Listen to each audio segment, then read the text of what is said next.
오늘도 댓글의 궁금사항을 답변을 드리려고 찍었는데요. 이 댓글은 유동성이 많아서 자금이 들어올 것이다. 두 번째는 좀 활동이 자유로워지면 가게들이 뭐 폭발적으로 수요를 늘릴 것이다라고 하는, 그러니까 막 써댈 거라는 거죠. 그 두 가지에 대한 부분인데, 그걸 감안하다 그 부분에 대한 이제 설명을 드리려고 동영상을 촬영하고 있습니다. 일단 이제 유동성이라는 단어가 나왔는데, 우리가 주식시장을 말할 때 또 두 가지죠. 이건 유동성 장세다, 아니면 실적 장세다, 이렇게 두 가지로 나눠져 있어요. 그래서 이제 그때마다 코에 걸면 코걸이, 귀에 걸면 귀걸이로 사실은 뭐 예측 전문가나 뭐 이런 사람들이 말하는 것들인데, 주식의 추세, 그러니까 경기가 확장 국면에 있을 때 유동성 장세와 실적 장세가 반복적으로 계속 부분적으로 계속 일어나는데, 긴 흐름에서 놓고 보면 두 번 일어납니다. 사실 유동성 장세가. 그다음에 실적 장세도 두 번 일어나고요.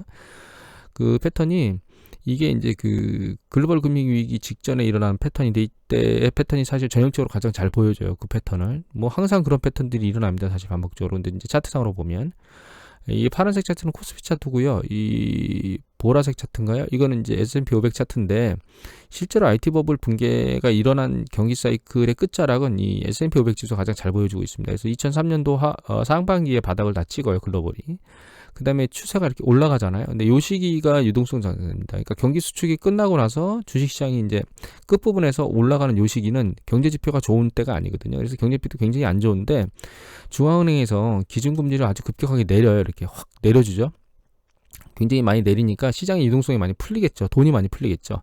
그러면서 유동성 장세, 실적이 실제로 그렇게 움직이고 눈으로 안 보이고 있는데도 유동성 장세 일단 올라갑니다. 그 다음에 이렇게 이제 1차 단계가 올라가고 나면, 그 다음에 이제 경제지표들이나 이런 것들이 점점 좀 좋아지거든요. 조금씩 나아지거든요. 이제 그러면서 이제 추세를 다시 밀고 올라갔다가, 그 뒤에 이제 요 시기가 언제냐면, 이제 2004년도 6월께 아마 출구 전략을 최초로 폈을 거예요, 미국이. 그래서 이제 이 일정 수준 올라가다가, 그러니까 미국이나 중앙은행들이 출구 전략을 한다 그러면 심리적 불안정성 때문에 주식시장이 요동을 치다가 이후에 이제 실물 경제가 올라가는 확장 국면에 들어가는 걸 보면서 이제 쭉 타고 올라가요. 그래서 초반에 유동성 장세를 보이고, 그 다음에 실적 장세를 보이다가 후반부에 가면 실적도 좋지만 여기서 이제 신용이 팽창하면서 주식시장이 이제 급등을 하게 됩니다. 보시면 이제 상승 각도가 좀 달라지죠. 급등을 하게 되는데, 이 패턴은 잘 보시면 이걸로 알 수 있어요. 이게 이제 글로벌 금리 때인데, 이 신용융자 잔고의 상승 속도거든요. 이렇게 올라가다가 갑자기 2016년도 이 부분에 이 상승 속도가 굉장히 빨라지죠. 상승 각도가. 마찬가지로 이제 주식 시장의 각도가 이렇게 바뀌는 겁니다. 올라가다가 떨어졌는데 이 상승 각도가, 오르는 각도가 약간 달라지잖아요. 이게 이제 신용 팽창 단계예요. 그래서 이제 정리를 해드리면, 경기 수축 국면 후반부에서 이 주식 시장이 상승으로 반전될 때, 이때가 이제 유동성 장세가 한번 만들어지는 거고요. 그 중간 과정에서는 실적 장세가 만들어져요. 이제 기업이 계속 실적을 좋게 내고 있고 실물 경제 상황도 계속 좋기 때문에. 후반부에 가서 다시 대출을 끌어다가 주식시장을 밀어올리는 시장 팽창이 만들어집니다. 이걸 반복해요, 사실은. 그런데 이제 우리나라도 마찬가지로 이제 그런 패턴을 보이거든요. 후반부에서 이 파란 게 신용융자 잔고인데 끝까지 밀어올리면서 주식시장이 확 올라가고, 그 다음에 이때도 우리 직전 붕괴된 2018년도 후반기까지 직전 요 시기에 올라갈 때도 이제 신용융자 잔고가 급등하면서 주식을 밀어올렸어요. 그런데 이제 이거 이외에 유동성으로 인해서 뭔가 시장이 영향을 받는 게 또 하나가 있는데, 그게 뭐냐면 이겁니다. 이거는 야르디니 리서치에서 나온 건데, 이건 이제 바이백, 그러니까 자사주 매수에 관련된 통계인데요. 죄송합니다. 잘 보면 2007년도 이 끝자락, 주식시장의 끝자락이죠. 이 시기입니다. 2007년도. 이 시기 이거 밀고 올라갈 때, 미국 기업의 CEO들은 주가의 방향도 자기의 급여하고 상관관계가 있거든요. 그래서 기업의 이익이 좀 둔감될 때는 자사주를 매수해요. 자사주를 매수하게 되면 EPS가 늘어납니다. 왜냐면 유동주식수가 줄기 때문에. 그래서 주로 주식시장 끝자락에 가서 바이백을 하고, 그 뒤로 이제 추세가 붕괴되면, 경기가 수축 국면에 들어가면 바이백을 안 합니다.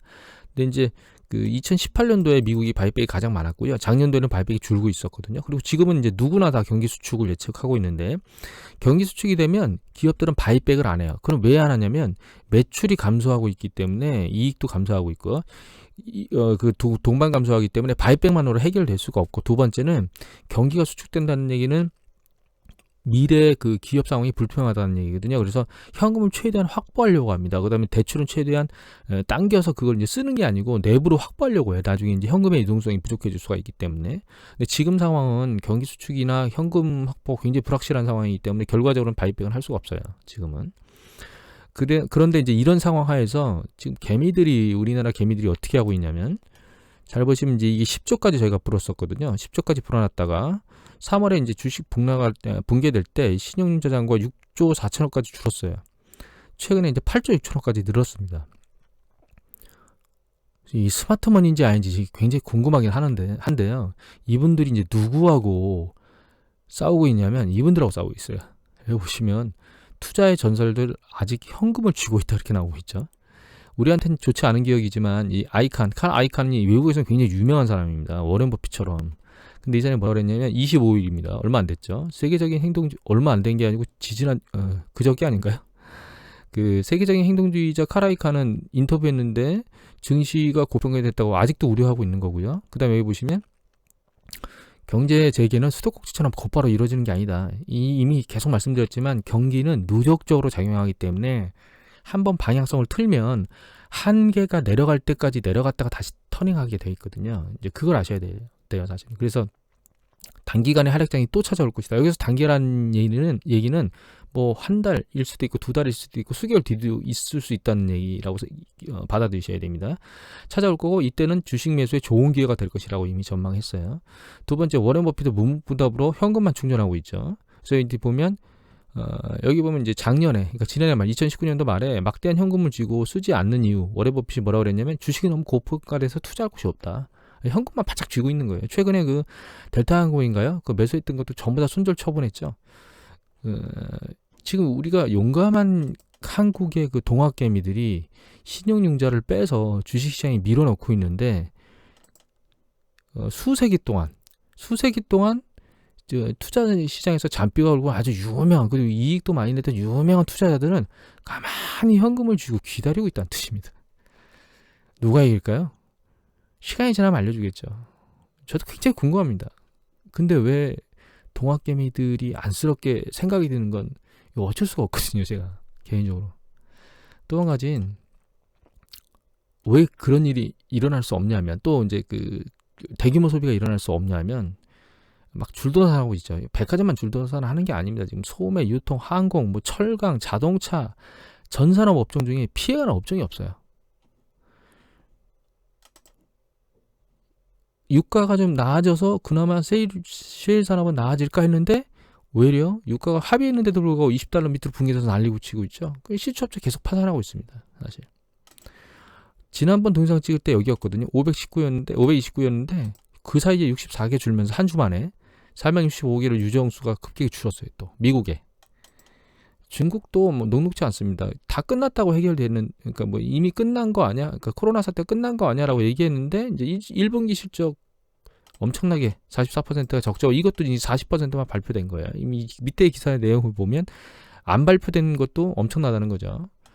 그리고 해당 기업들이 실적 전망을 포기했어요. 2분기 실적 전망을 못 하겠다는 거예요. 왜? 얼마나 나빠질지 알 수가 없다는 거죠, 이 사람들이. 그래서 대부분의 전문가들이 V자 회복은 없다. W자로 갈 거다라고 엄청나게 많은 사람들이 보고 있다는 거죠. 하물며 뉴욕 연준에서조차도 1분기에 0.4, 그러니까 우리가 3월 달까지 0.4였던 게 2분기에 마이너스 7%까지 경제 성장률이 떨어질 거라고 예측하고 있어요, 지금 미국이. 그러면 2분기에 그럼 이제 6월 달까지 해가지고 뭐 경제가 재개되면 되잖아요. 문제는 뭐냐? 미국에 있는 파우치 소장 이게 뭐 전 세계 전문가들이 다 이 얘기를 하잖아요. 코로나 봉쇄 C 풀렸다가 큰일 날 거다. 근데 이 문제까지 해결하려면 우리가 필요한 게 뭐죠? 백신이에요, 백신. 여기 보면 동아일보 기사에 백신하고 치료제가 필요한데 여기 보면 녹록지 않다라고 나와 있죠. 그나마 지금 렘데시비르로 치료제 얘기를 하고 있는데 WHO하고 맞붙어가지고 WHO는 의미 없다 이렇게 얘기를 했고 효과 없다라고 얘기를 했고, 또 트럼프 같은 경우에 뭐 그 특정 약을 얘기했다가 사망률이 높다고 나왔죠. 며칠 전에는 또 뭐 소독제를 뭐 어쩌고저쩌고 해라 그래가지고 지금 뭐 그거 막 사용해가지고 미국에 신고 전화 막 들어온다고 뉴스 보도에 나왔더라고요.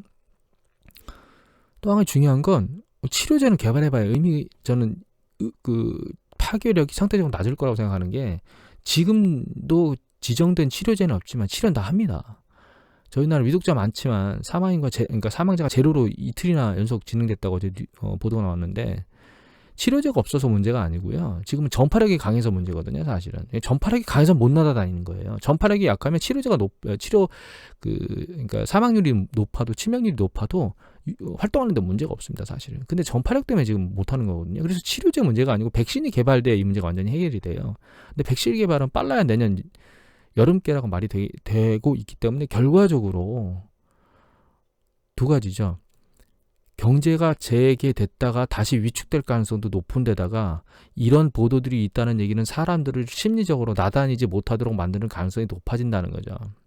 또 한 가지는 정말 이들이 얘기하는 건 좀 최악으로 다시 확산될 수도 있고 그 우려가 겨울 이전에 발생할 수도 있다는 얘기입니다.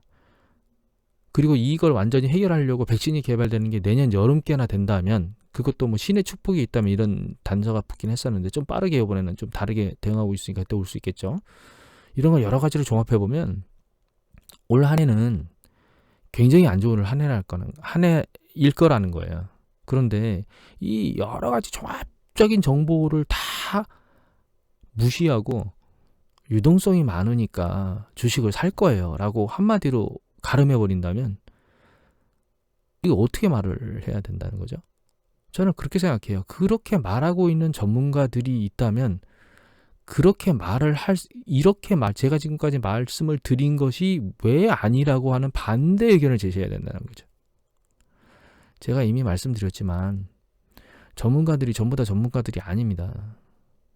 진짜 전문가들도 정점과 저점은 못 맞춘다고 제가 말씀드렸죠. 그 이유를 이제 동영상으로 촬영을 드렸잖아요. 전문가인 척하는 전문가들이 시장에 많다는 걸 알고 계셔야 됩니다. 여러분들은.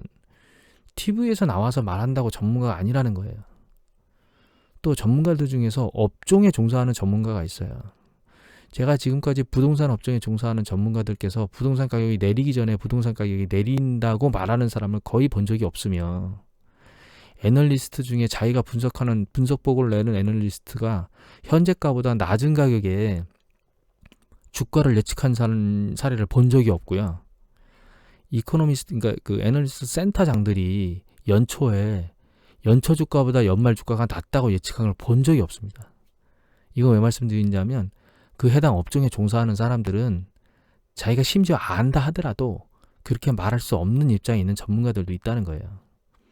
네, 여러분들께서 다른 땐 괜찮습니다. 경기가 확장 국면에 있을 때는 사실 예측이 틀려도 방향성이 윗방향이기 때문에 큰 문제가 안 생기는데 경기가 수축 국면에 진입하게 되면 전문가를 정말 잘 가려서 보셔야 돼요. 과거하고는 전혀 다른 움직임, 과거라는 게 직전 경기 확장 국면하고는 전혀 다른 움직임을 보이기 때문에 여러분들한테 큰 손해를 입힐 전문가들이 많아요. 경기 수축 국면에는. 다시 한번 말씀드리지만 동학개미가 아니고요. 불나방처럼 그 장렬히 전사할 가능성이 높다는 걸 사실 마지막으로 말씀드리고 싶습니다. 오늘 이것으로 마치도록 하겠습니다. 감사합니다.